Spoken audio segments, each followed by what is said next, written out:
नमस्कार साथियों, स्वागत है आपका अपने YouTube चैनल पोटेंशियल तैयारी पर। साथियों, आज मैं एक बार फिर यूपी पैट के महासंग्राम के अंतर्गत 11वां प्रैक्टिस सेट लेकर आया हूँ। इसमें जीएस और जीके के बहुत ही ज़बरदस्त 30 क्वेश्चनों का संग्रह मैंने बनाया है। साथियों, अगर आप चैनल पर पहली बार आए हैं तो वीडियो को लाइक और शेयर अवश्य कर दीजिए, साथ में चैनल को सब्सक्राइब कर लीजिए। चलिए साथियों, चलते हैं पहले प्रश्न की ओर। पहला प्रश्न है, उपनिषदों की कुल संख्या कितनी है? विकल्प दिए हैं 102, 108, 110 और 112। साथियों, बताते चलें कि उपनिषदों को वेदांत कहा गया है। ये वेदांत हैं और इनकी संख्या 108 है। तो विकल्प बी इस प्रश्न का सही आंसर है। साथियों, बताते चल रहे हैं कि वेदों में, उपनिषदों में सबसे बड़ा उपनिषद माना गया है बृहदारण्योपनिषद। बृहदारण्योपनिषद सबसे बड़ा माना गया है। इसके बाद सबसे छोटा, जो छोटे की बात करें तो छोटा है मांडुक्योपनिषद। मांडुक्योपनिषद है ये। ठीक साथियों, इसके अलावा एक और बहुत महत्वपूर्ण बात कि भारत सरकार का जो राष्ट्रीय आदर्श राष्ट्रीय वाक्य है सत्यमेव जयते, सत्यमेव जयते, वो भी एक उपनिषद से लिया गया है और उसका नाम है मुंडकोपनिषद। मुंडकोपनिषद। ये साथियों इसकी इस प्रश्न की व्याख्या है। साथियों, प्रश्नों की संख्या तो केवल 30 है, लेकिन जैसे जैसे मैं व्याख्या करता जाऊँगा तो प्रश्नों की संख्या 100 से लेकर 120 तक पहुँचेगी। साथियों, ध्यान से सभी व्याख्या को सुनिए और वीडियो को अंत तक देखिए। साथियों, वीडियो के अंत में मैंने एक सवाल दिया हुआ है आज आपके लिए, जिस सवाल का जवाब आपको कमेंट बॉक्स में देना है। अगला प्रश्न है, सिंधु सभ्यता से प्राप्त मोहरों में सर्वाधिक अंकन किसका किया गया है? साथियों, सिंधु सभ्यता की जो खुदाई हुई है, पुरातात्विक स्रोतों के माध्यम से जो जानकारी मिली है, उन्हें बहुत कई प्रकार की मोहरें मिली हैं। उन मोहरों में अलग अलग जानवरों के, पशुओं के चिन्ह अंकित किए गए हैं, लेकिन यहाँ प्रश्न पूछा जा रहा है सर्वाधिक अंकन किसका किया गया है? तो साथियों, सर्वाधिक अंकन किया गया है एक सारंगी पशु का। तो विकल्प डी इस प्रश्न का सही आंसर है। अगला प्रश्न है, ग्रीक और अरामेइक लिपि में अशोक का द्विभाषीय लेख किस स्थान से मिला है? साथियों, बताते चलें कि सम्राट अशोक महान ने अपने शिलालेखों, स्तंभ लेखों और अभिलेखों को जिन लिपियों में लिखवाया था, उन लिपियों के नाम हैं ग्रीक, अरामेइक लिपि, ये दो रहीं। इसके अलावा खरोष्ठी और ब्रह्मी लिपि का प्रयोग भी अधिकांश लेखों में किया गया है। तो साथियों, यहाँ पर पूछा गया द्विभाषीय अभिलेख जिसमें ग्रीक और अरामेइक लिपि है। तो साथियों, कंधार के निकट सरेकुना नाम से एक ऐसा द्विभाषीय अभिलेख मिला है जो ग्रीक और अरामेइक लिपि में लिखा गया है। अगला प्रश्न है, चीनी यात्री हुएनसांग ने भारत में कहाँ शिक्षा पाई थी? साथियों, चीनी यात्री हुएनसांग, जिसको युआन च्वांग भी कहा जाता है, ये भारत में हर्षवर्धन के शासनकाल में आया था और इसने भारत में रहकर बौद्ध धर्म की शिक्षा भी ग्रहण की थी और इसके लिए वो नालंदा विश्वविद्यालय में 1.5 वर्ष तक रहा था। तो साथियों, विकल्प डी इस प्रश्न का सही आंसर है। अगला प्रश्न है, विक्रमशिला बौद्ध महाविहार किसने बनवाया था? विकल्प दिए हैं धर्मपाल, देवपाल, हर्षवर्धन और अशोक।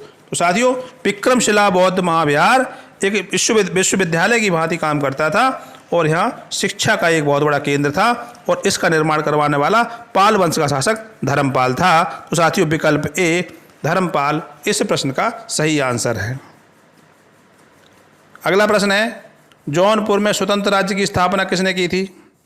साथियों, जौनपुर राज्य की बात की जा रही है। यहाँ जौनपुर नगर की अगर बात कर लें तो तुगलक वंश के तीसरे शासक फिरोज तुगलक ने अपने चचेरे भाई जूना खां उर्फ मोहम्मद बिन तुगलक की याद में जौनपुर नगर की स्थापना की थी।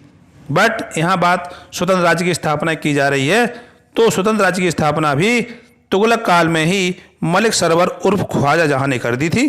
तो विकल्प डी इस प्रश्न का सही आंसर है। मलिक सरवर ने जौनपुर में सरकी वंश की नींव डाली थी। सरकी वंश की नींव डाली थी और इस सरकी वंश को समाप्त करने का जो काम किया था, तो लोधी वंश के संस्थापक शासक सुल्तान बहलोल लोधी ने सरकी वंश को समाप्त कर जौनपुर राज्य को पुनः दिल्ली सल्तनत में मिला लिया था।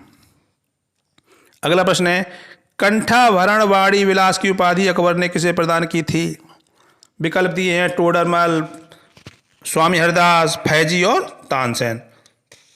साथियों, अकबर के दरबार में 9 विशिष्ट व्यक्तियों का समूह रहता था जिसे नवरत्न कहा गया है और उन्हीं नवरत्नों में ये टोडरमल भी थे, तानसेन भी थे। तो साथियों, कंठाभरण वाणी विलास की उपाधि अकबर ने प्रसिद्ध संगीतज्ञ तानसेन को दी। तानसेन अकबर की नवरत्नों की मंडली में जो विशिष्ट व्यक्ति थे और संगीतज्ञ थे। और विकल्पों की अगर बात करें तो स्वामी हरिदास जो थे वो इनका कार्य क्षेत्र वृंदावन का निधिवन था और ये तानसेन के गुरु थे। टोडरमल जो है ये भी नवरत्नों में थे। और फैजी की अगर बात करें तो फैजी अकबर के अनुवाद विभाग का प्रमुख था। अगला प्रश्न है, शेख उल हिंद किसकी उपाधि थी? विकल्प दिए हैं अमीर खुसरो, सलीम चिश्ती, निजामुद्दीन औलिया और मोइनुद्दीन चिश्ती। तो साथियों शेख उल हिंद की उपाधि थी सलीम चिश्ती की। विकल्प बी इस प्रश्न का सही उत्तर है। सलीम चिश्ती की अगर और बात कर लें तो सलीम चिश्ती बादशाह अकबर के समकालीन थे और अकबर इनके बहुत निकट था। अकबर ही चिश्ती संप्रदाय के निकट में आ गया था और सलीम चिश्ती के यहाँ इसका आना जाना रहता था। बताया जाता है सलीम चिश्ती के आशीर्वाद से ही अकबर को एक पुत्र रत्न की प्राप्ति हुई थी और इन्हीं के नाम पर उसने उस पुत्र का नाम सलीम रखा था और वही सलीम आगे चलकर जहांगीर के नाम से भारत का बादशाह बना। और साथियों अगर अन्य विकल्पों में अमीर खुसरो की बात कर दें तो अमीर खुसरो की जो उपाधि थी वो थी तोताए हिंद। तोताए हिंद इनकी उपाधि थी अमीर खुसरो की। निजामुद्दीन औलिया की उपाधि थी महबूब ए इलाही। महबूब ए इलाही इनकी उपाधि थी। मोइनुद्दीन चिश्ती को ख्वाजा साहब के नाम से जाना जाता था। इनकी दरगाह जो है अजमेर में बनी हुई है। अगला प्रश्न है, मराठा साम्राज्य की प्रारंभिक राजधानी कहाँ थी? विकल्प दिए हैं पूना, सतारा, रायगढ़ और सिवनेर। तो साथियों मराठा साम्राज्य की स्थापना शिवाजी महाराज ने की थी। शिवाजी महाराज ने की थी और शिवाजी महाराज ने अपना राज्याभिषेक रायगढ़ में करवाया था। तो विकल्प सी रायगढ़ मराठा साम्राज्य की प्रारंभिक राजधानी थी, किंतु बाद में मराठा साम्राज्य राजधानी को सतारा में भी बनाया गया था। अगला प्रश्न है, नूरजहां का वास्तविक नाम क्या था? विकल्प दिए रोशन आरा, अर्जुमंद बानो बेगम, मेहरुनिशा और अशमत बेगम। तो साथियों नूरजहां का वास्तविक नाम था मेहरुनिशा और मेहरुनिशा को नूरजहां की उपाधि जहांगीर ने प्रदान की थी। अर्जुमंद बानो बेगम की अगर बात करें तो अर्जुमंद बानो बेगम मुमताज़ महल का वास्तविक नाम था। रोशन आरा ये शाहजहां की बेटी थी, औरंगजेब की बहन थी। और असमत बेगम की अगर बात कर लें तो असमत बेगम जो है ये नूरजहां की माँ थी। अगला प्रश्न है, बम्बई के द्वीप किसे दहेज में मिले थे? विकल्प दिए हैं Prince Charles Darwin, Prince Charles प्रथम और जॉर्ज पंचम के अलावा अंतिम विकल्प है प्रिंस चार्ल्स द्वितीय। तो साथियों बम्बई जो शहर है वो सॉल्सेट द्वीप पर बसा हुआ है। सॉल्सेट द्वीप पर बसा हुआ है। सॉल्सेट सहित 7 द्वीपों की बात की जाती है। सॉल्सेट सहित 7 द्वीप पुर्तगाली शासक ने अपनी बेटी यानी पुर्तगाली राजकुमारी कैथरीन ब्रेगंजा के विवाह प्रिंस चार्ल्स द्वितीय के साथ किया था। तो प्रिंस चार्ल्स को पुर्तगाली शासक ने बम्बई के द्वीप दहेज में दिए थे और प्रिंस चार्ल्स द्वितीय ने ये सॉल्सेट समेत सभी द्वीपों को ईस्ट इंडिया कंपनी को किराए पर दे दिया था और ईस्ट इंडिया कंपनी के एक अधिकारी गेराल्ड ओंगियार ने सॉल्सेट द्वीप पर बम्बई नगर की स्थापना की थी। अगला प्रश्न है, कांग्रेस की प्रथम भारतीय महिला अध्यक्ष कौन थी? साथियों बताते चलें कि कांग्रेस की स्थापना 28 दिसंबर 1885 को मुंबई में हुई थी और इसके पहले अधिवेशन की अध्यक्षता WC बनर्जी अर्थात व्योमेश चंद्र बनर्जी ने की थी और कांग्रेस की स्थापना करने का श्रेय अंग्रेज रिटायर्ड अधिकारी A.O. ह्यूम को जाता है। तो साथियों यहाँ पर प्रथम भारतीय महिला अध्यक्ष की बात की जा रही है तो कांग्रेस की पहली भारतीय महिला अध्यक्ष थी सरोजिनी नायडू। विकल्प सी इस प्रश्न का सही आंसर है। साथियों अगर अभी तक आपने चैनल सब्सक्राइब नहीं किया है तो कृपया करके चैनल सब्सक्राइब जरूर कर लें और वीडियो के अंत में जो आज का सवाल है उसका आंसर कमेंट बॉक्स में जरूर दें। अगला प्रश्न है, आमार सोनार बांग्ला नामक गीत किस आंदोलन के दौरान लिखा गया था? साथियों बताते चलें आमार सोनार बांग्ला नामक जो गीत है वो रविन्द्रनाथ टैगोर ने लिखा है और यह गीत बंगाल विभाजन के दौरान जब स्वदेशी आंदोलन शुरू हुआ था उस आंदोलन के दौरान लिखा गया था। स्वदेशी आंदोलन जो था बंगाल विभाजन के परिणाम स्वरूप चालू किया गया था और इसी समय रविन्द्रनाथ टैगोर ने आमार सोनार बांग्ला नामक गीत लिखा और 1971 में जब बांग्लादेश अस्तित्व में आया तो आमा सोनार बांग्ला नामक जो गीत है वो बांग्लादेश का राष्ट्रीय गीत भी बना। इसीलिए कहा जाता है कि 2 राष्ट्रों के राष्ट्रगीत लिखने वाले व्यक्ति रविन्द्रनाथ टैगोर हैं। इन्होंने भारत के लिए राष्ट्रगान जनगण मनगण भी लिखा है और बांग्लादेश के राष्ट्रगीत आमा सोनार बांग्ला भी लिखा है। अगला प्रश्न है, क्षेत्रफल के आधार पर दक्षिण अमेरिका महाद्वीप का सबसे बड़ा देश कौन सा है? साथियों, दक्षिण अमेरिका महाद्वीप का सबसे बड़ा देश अगर क्षेत्रफल की बात की जा रही है तो है आंसर ब्राज़ील। विकल्प डी इस प्रश्न का सही आंसर है। हालांकि ये जो देश दिए गए हैं वेनेजुएला, कोलंबिया, अर्जेंटीना, ये सभी देश दक्षिण अमेरिका महाद्वीप के ही हैं, किंतु इनमें सबसे बड़ा देश ब्राज़ील है। और दक्षिण अमेरिका की अगर बात कर लें तो संपूर्ण पृथ्वी को 7 महाद्वीपों में बांटा गया है और उन 7 महाद्वीपों में एशिया, अफ्रीका और उत्तर अमेरिका के बाद दक्षिण अमेरिका महाद्वीप का चौथा स्थान आता है क्षेत्रफल के आधार पर। अगला प्रश्न है, किस देश को विश्व का चीनी का कटोरा कहा जाता है? विकल्प दिए हैं ब्राज़ील, मैक्सिको, मॉरिशस और क्यूबा। तो साथियों, वर्तमान की अगर बात करें तो वर्तमान में ब्राज़ील एक ऐसा देश है जो विश्व में सर्वाधिक चीनी उत्पादन करता है, लेकिन विश्व का चीनी का कटोरा कहा जाने वाला देश है वो है क्यूबा। क्यूबा इस प्रश्न का सही आंसर है, विकल्प डी। और क्यूबा जो है कैरिबियन सागर में स्थित एक देश है जिसे चीनी कटोरा कहा जाता है। अगला प्रश्न है, जल के जमने पर उसके आयतन पर क्या प्रभाव पड़ता है? विकल्प दिए हैं बढ़ता है, घटता है, अपरिवर्तित रहता है या उपरोक्त में से कोई नहीं। तो साथियों, जल जब जमता है, बर्फ बनता है तो निश्चित तौर पर उसका आयतन बढ़ जाता है। तो साथियों, विकल्प ए इस प्रश्न का सही आंसर रहेगा, जल के जमने पर उसका आयतन बढ़ता है। अगला प्रश्न है, वायुमंडल के किस मंडल में आवेशित कण तैरते रहते हैं? विकल्प दिए हैं क्षोभ मंडल, आयन मंडल, समताप मंडल और मध्य मंडल। साथियों, वायुमंडल की जो परतें हैं सो सबसे पहले धरातल के पास जो परत होती है उसे क्षोभ मंडल कहा जाता है, उसके ऊपर की परत को समताप मंडल कहा जाता है, उससे ऊपर की परत को मध्य मंडल कहा जाता है, उससे ऊपर आयन मंडल होता है और सबसे ऊपर बहिर्मंडल होता है। साथियों, यहाँ पर आवेशित कणों की बात की जा रही है कि कौन से मंडल में आवेशित कण तैरते रहते हैं, तो ये तैरते रहते हैं आयन मंडल में। इस प्रश्न का सही आंसर जाएगा विकल्प बी की ओर। विकल्प बी में धनावेशित और ऋणावेशित कण तैरते रहते हैं और यहीं पर कृत्रिम उपग्रह फिट किए जाते हैं जो पृथ्वी पर दूरसंचार और संचार के साधनों को सुगम बनाते हैं। अगला प्रश्न है, भूपर्पटी में सर्वाधिक मात्रा में पाया जाने वाला तत्व क्या है? विकल्प दिए हैं ऑक्सीजन, सिलिकॉन, एल्यूमिनियम और निकेल। तो साथियों, भूपर्पटी पृथ्वी की आंतरिक संरचना में सबसे ऊपरी परत है और इसकी औसत मोटाई 30 किलोमीटर तक मानी जाती है। अगर महाद्वीपों की बात करें तो 30 किलोमीटर तक मानी जाती है, महासागरों की बात करें तो इसकी मोटाई 5 किलोमीटर मानी जाती है और हिमालय पर्वत के नीचे इसकी मोटाई लगभग 17 किलोमीटर तक मानी जाती है। तो भूपर्पटी में सर्वाधिक मात्रा में पाया जाने वाला तत्व ऑक्सीजन होता है। तो विकल्प ए इस प्रश्न का सही आंसर है। अगला प्रश्न है, वित्त आयोग का गठन कितने वर्ष बाद किया जाता है? विकल्प दिए हैं 5 वर्ष, 6 वर्ष, 7 वर्ष और 10 वर्ष। तो साथियों, वित्त आयोग के गठन का प्रावधान संविधान के अनुच्छेद 280 में दिया गया है और अनुच्छेद 280 के अनुसार वित्त आयोग का गठन करने का उत्तरदायित्व भारत के राष्ट्रपति का है और यह गठन प्रति 5 वर्ष बाद किया जाता है। तो विकल्प ए 5 वर्ष इस प्रश्न का सही आंसर है। वर्तमान में 2020 में 15वें वित्त आयोग का गठन किया जा चुका है और इसका कार्यकाल 2025 तक रहेगा और वर्तमान में वित्त आयोग के जो अध्यक्ष हैं वो हैं एन.के. सिंह। एन.के. सिंह वर्तमान में वित्त आयोग के अध्यक्ष हैं।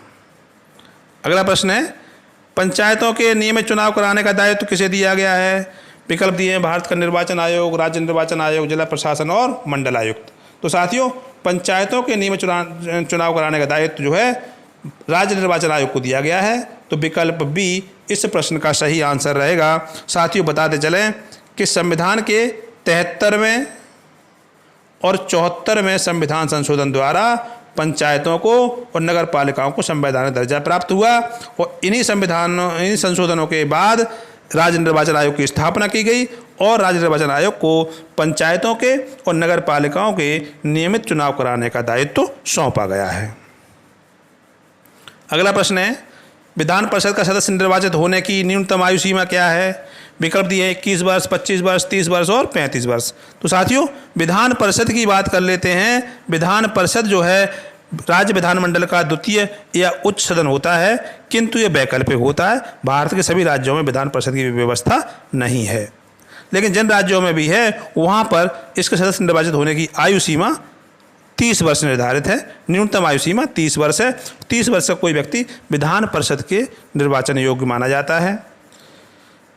और 21 वर्ष की अगर बात करें तो ये 21 वर्ष पंचायतों और नगर पालिकाओं को निर्वाचन के लिए है, और 21 वर्ष और 25 वर्ष की अगर बात करें तो ये लोकसभा और विधानसभा के लिए है।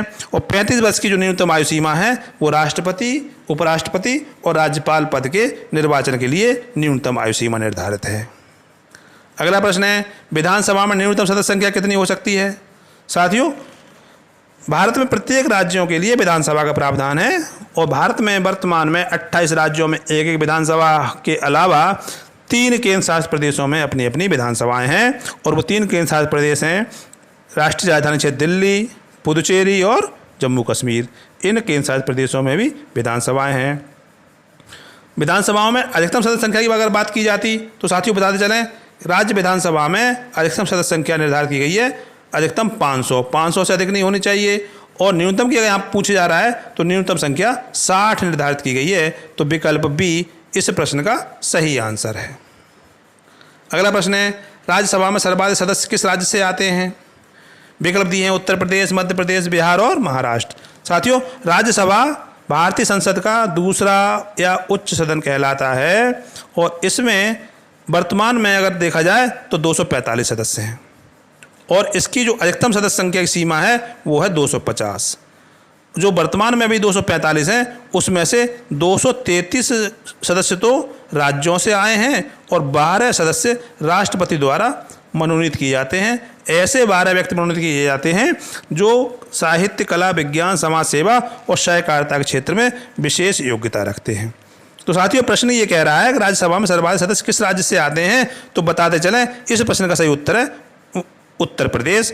उत्तर प्रदेश से सर्वाधिक 31 सदस्य चुनकर राज्यसभा में जाते हैं। अगला प्रश्न है, किस आंदोलन के बाद तिनकटिया प्रथा को समाप्त कर दिया गया था? विकल्प दिए हैं असहयोग आंदोलन, स्वदेशी आंदोलन, खिलाफत आंदोलन और चंपारण आंदोलन। तो साथियों तिनकटिया प्रथा क्या थी? तो बता दें आपको कि बिहार में नील की खेती की जाती थी। तो अंग्रेज बागान मालिक जो हुआ करते थे वो भारतीय किसानों से, बिहार के किसानों से जबरन 3/20 भाग पर नील की खेती करवाते थे, और इसी 3/20 भाग की जो प्रथा थी उसी को तिनकटिया प्रथा कहा गया था। तो इस तिनकटिया प्रथा को समाप्त करने के लिए किसानों ने आंदोलन किया था, और उस आंदोलन में महात्मा गांधी ने प्रतिभाग किया था, और महात्मा गांधी के आंदोलन में भाग लेने के पश्चात इस तिनकटिया प्रथा को बंद कर दिया गया था, और ये आंदोलन था चंपारण आंदोलन। विकल्प डी इस प्रश्न का सही आंसर है। अगला प्रश्न है, poverty and un-British rule in India नामक पुस्तक के लेखक कौन हैं? विकल्प दिए हैं गोपाल कृष्ण गोखले, घनश्याम दास बिरला, दादा भाई नौरोजी और सुभाष चंद्र बोस। तो साथियों poverty and un-British rule in India नामक पुस्तक जो है दादा भाई नौरोजी ने लिखी है। तो इस प्रश्न का सही आंसर जाएगा विकल्प सी की ओर, दादा भाई नौरोजी इस प्रश्न के सही उत्तर में रहेंगे। अगला प्रश्न है, सीज्मोलॉजी किसका अध्ययन है? विकल्प दिए हैं ज्वालामुखी का, महासागर का, भूकंप का और पृथ्वी का। तो साथियों सीज्मोलॉजी को भूकंप विज्ञान भी कहा जाता है, और इसके अंतर्गत हम भूकंप का अध्ययन करते हैं। तो विकल्प सी इस प्रश्न का सही आंसर रहेगा। अगला प्रश्न है, गुलमर्ग एवं सीलमर्ग किस राज्य के अंतर्गत पर्यटन स्थल हैं? विकल्प दिए हैं उत्तराखंड, केरल, हिमाचल प्रदेश और जम्मू कश्मीर। तो साथियों गुलमर्ग और सीलमर्ग जो है वो जम्मू कश्मीर के अंतर्गत पर्यटन स्थल हैं। बहुत ही सुंदर घाटियां हैं, मैदान हैं। विकल्प डी जम्मू कश्मीर इस प्रश्न का सही आंसर रहेगा। अगला प्रश्न है, निम्न में से कौन सा एक विषाणु से होने वाला रोग नहीं है? विकल्प दिए हैं चेचक, हर्पीज, डेंगू और खसरा। तो साथियों चेचक, हर्पीज और खसरा ये तीनों ही रोग विषाणु से होने वाले हैं। और प्रश्न पूछा जा रहा है विषाणु से होने वाला रोग नहीं है, तो वो रोग नहीं है डेंगू। विकल्प सी इस प्रश्न का सही आंसर है, क्योंकि डेंगू जो है विषाणु से कारण नहीं होता है, ये एडिज एजिप्टी मच्छर के काटने से होता है। तो विकल्प डी सी इस प्रश्न का सही आंसर रहेगा। अगला प्रश्न है, इंसुलिन की कमी से कौन सा रोग होता है? विकल्प दिए हैं मधुमेह, सूखा, एनीमिया और मैरेस्मस।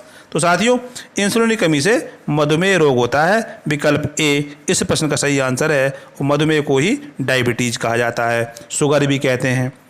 और अगर अन्य विकल्पों की बात करें तो सूखा रोग विटामिन डी की कमी से होता है, एनीमिया रोग होता है वो आयरन की कमी से होता है, और मैरेस्मस रोग जो होता है वो बच्चों में प्रोटीन की कमी से होता है।